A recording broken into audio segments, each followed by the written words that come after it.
Hi everyone, Campbell and David here from the Lane Cellars. Today we're just outside on the edge of Orange with Dave Swift from Printhie Wines. G'day Dave. G'day Campbell, David. Thanks for having me. That's right. Thanks for having us. Well, that's more to the point, isn't it? We're in a pretty new location for you guys. Yeah. Brand new cellar door, fantastic shed just outside Nashdale. So tell us a little bit about what brought you here. We'd always planned to move. Our main winery is down towards Molan, which is some way out of Orange, and so it was always in the plan to have a site closer to town. And we were fortunate enough to find this site, as you say, just on the outskirts of Orange. That is perfect, so well suited to what we want to do from an agricultural perspective, but also a tourism perspective. It's a lovely spot. So you guys your family set up Printhie mid-90s. Correct, 96. And your dad and your mum sort of set it up. Yeah. Meanwhile, you were off doing graphic design, Yeah. and Ed, your brother, was off doing engineering. What brought you back? That's a big call to move back from obviously your country start. Well, I think that's exactly it. There's a tie to the land, and Orange. Let's be honest, it's not as rural as some areas, and that had a lot of appeal. Best of both worlds, it's the best of both worlds, and it had a lot of appeal to us. Neither of us had a huge drawback to traditional farming. So once we got into the viticulture and obviously then into winemaking, there was a lot more appeal. So what was happening on the land before the winemaking started? Cattle and crops. Right, so that would have brought you back. Yeah. But why? Every now and then we push some cattle around the place, and it reminds us why we don't do it anymore. To be honest, came home for the weekend. The vines never move. No, that's right. One benefit of them. They're always where you put them. Yeah. So you've got the vineyard sitting at Molan. Yep. 630 odd metres. Yeah, correct. And then you've got the new Millwood vineyard at 1,000. Yeah, not quite. So the top of the block here is 1,000 metres. Yep. So the vineyard itself just sits under that 1,000 metre mark. So this is the newest of our. We've also got two vineyard properties down towards Molan, and now this new site. And we're also leasing a site further up the hill here as well. So what's the benefits? I know you guys do sparkling, and we'll get onto that shortly because you do it so well. But the benefits, we've talked to some of the other producers, winemakers, about site. Yeah. Well, we're firm believers that the two main drivers for style in Orange is elevation and soil.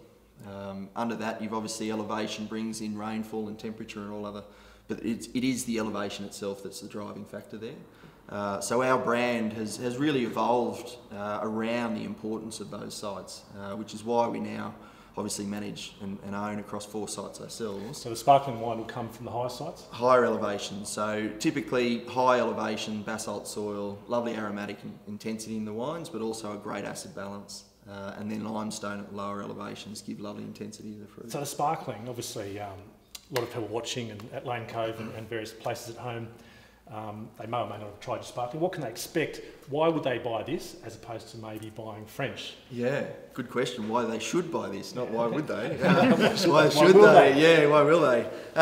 Very traditional, so that is method champenoise, made in exactly the same format that champagne is made, so bottle fermented.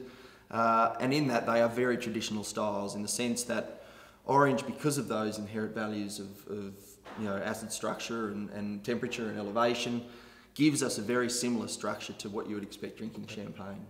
They're acid-driven wines of freshness, and that's the key to really good. And saying that, they've had a couple of years on lees. Yeah, a lot now. Yeah.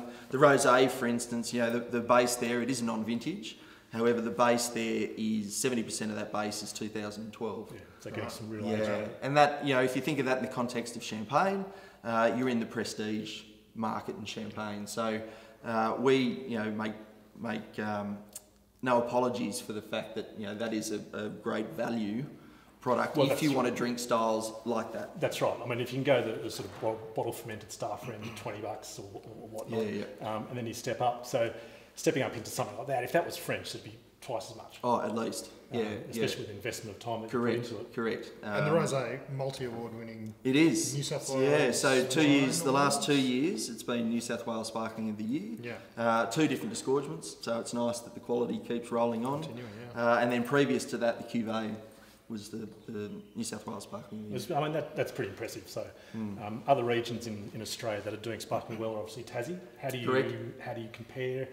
Listen, there's a lovely fruitfulness to our wines that comes into the style of orange, whether that's UV, I'm not entirely sure.